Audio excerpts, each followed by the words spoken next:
ذرا بات اس موضوع پر جس پر ہم گزشتہ 2 ماہ سے خصوصی مہم بھی چلا رہے ہیں، اور نہ صرف مہم چلائی بلکہ کئی لوگوں نے ہمارے ساتھ جوائن کیا، اس پروگرام میں اپنی آرا پیش کی، اپنا اوپینین رکھا، اور مختلف علاقوں سے، مختلف حصوں سے سماجی اور سیاسی تنظیموں کے سربراہان، سابق وزراء اعلیٰ یا پھر سابق ریاستی وزراء اس پروگرام کا حصہ بنے اور منشیات مخالف مہم کے دوران کیا کرنے کی ضرورت ہے، کیا ہماری ذمہ داریاں ہیں، کہاں کوتاہی یا غلطیاں ہوئیں، ان سب سوالوں کے جواب تلاشنے کی کوشش کی۔ اور موجودہ وقت میں 35,000 کے آس پاس یا 35 لاکھ کے آس پاس ہمارے پاس ایسے نوجوان ہیں جو دور حاضر میں منشیات کے عادی ہیں۔ سرکاری رپورٹس اس بات کی تصدیق کرتی ہیں، اور اڑتا پنجاب کے بعد اڑتا جموں کشمیر جو بن رہا ہے، اس ٹیگ کو، اس کلنک کو، اس سیاہ داغ کو کیسے مٹایا جائے، اس سوال کا جواب تلاشنے کی کوشش کی جاتی رہی ہے۔ آج بھی ہمارے ساتھ ایک خاص مہمان ہیں پروگرام میں، مفتی محمد ناظم مصباحی صاحب جوائن کیے ہوئے ہیں، جو وادی کشمیر سے اس وقت ہمارے ساتھ جڑے ہیں، اور دارالعلوم حنفیہ گلشن بغداد اشکرہ بارہمولہ سے اس وقت پروگرام کا حصہ بن رہے ہیں۔ مفتی صاحب بہت بہت شکریہ اور خوش آمدید پروگرام سلام جے کے میں۔ موجودہ وقت میں جو صورتحال ہے، جس کو ہم گزشتہ کئی ماہ سے یا برسوں سے ڈسکس کرتے آ رہے ہیں، لیکن کوئی مثبت نتائج سامنے نہیں آ رہے ہیں۔ کل ملا کر نوجوان نسل تباہی کے دہانے پر تھی نہیں بلکہ ہے، مکمل طور پر تباہی بہت سارے علاقوں میں دیکھی ہم نے۔ ایک دوسرا 7 سال سے کا بچہ،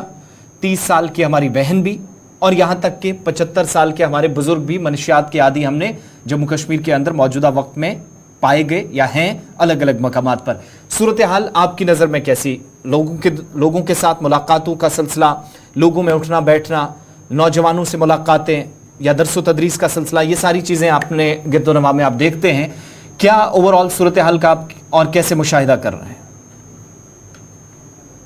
جزاک اللہ، شکریہ، ماشاءاللہ۔ سب سے پہلے تو میں گلستان نیوز اور اس کے کارکنان کو بہت بہت شکریہ ادا کرتا ہوں کہ آپ نے ہمیں موقع دیا۔ بہرحال منشیات اور نشہ آور اشیاء کا استعمال اس وقت پوری دنیا کا موضوع بنا ہوا ہے، اور ملکی سطح پر دیکھیں اور بطور خاص اگر کشمیر کے اندر ہم دیکھیں تو یہ مرض جو ہے بالکل اپنی انتہا کو پہنچا ہوا ہے، اور اس وبا کو، اس مرض کو ختم کرنے کے لیے ضروری ہے کہ ہم بنیادی اقدامات کی طرف توجہ دیں۔ اور جیسا کہ آپ نے بتایا، اتنا کثیر تعداد میں اس کے کیسز دیکھنے میں مل رہے ہیں ہمیں، اور تو اس کے لیے ضروری ہے کہ ہم عوام کو، نوجوانوں کو، بچوں کو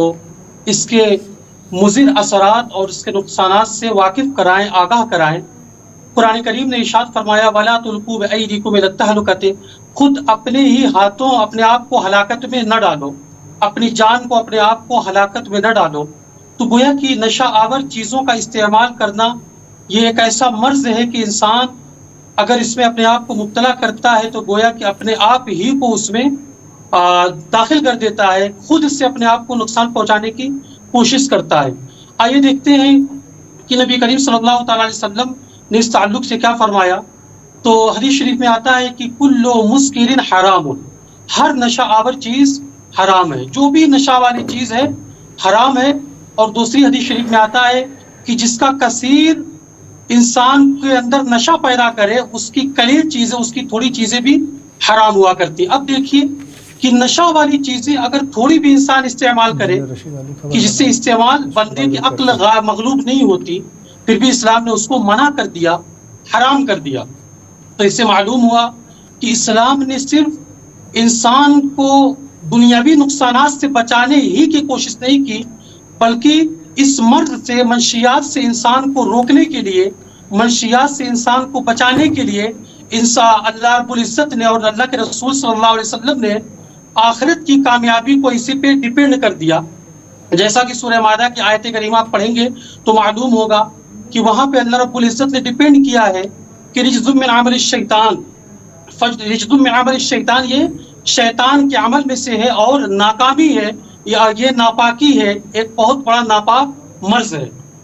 تو اسلام کی طرف جب ہم دیکھتے ہیں تو اسلام نے واقعی بہت ہی ضروری اصول اس کے تعلق سے ہمارے سامنے پیش کیے ہیں، لیکن آخر کیا وجہ ہے کہ ہماری نوجوان نسل دن بدن اس کی طرف بڑھتی جا رہی ہے، اس میں اضافہ ہی ہوتا جا رہا ہے، اس کی کیسز میں اکثر اضافہ ہی دیکھنے کو ملتا جا رہا ہے۔ حالانکہ ہم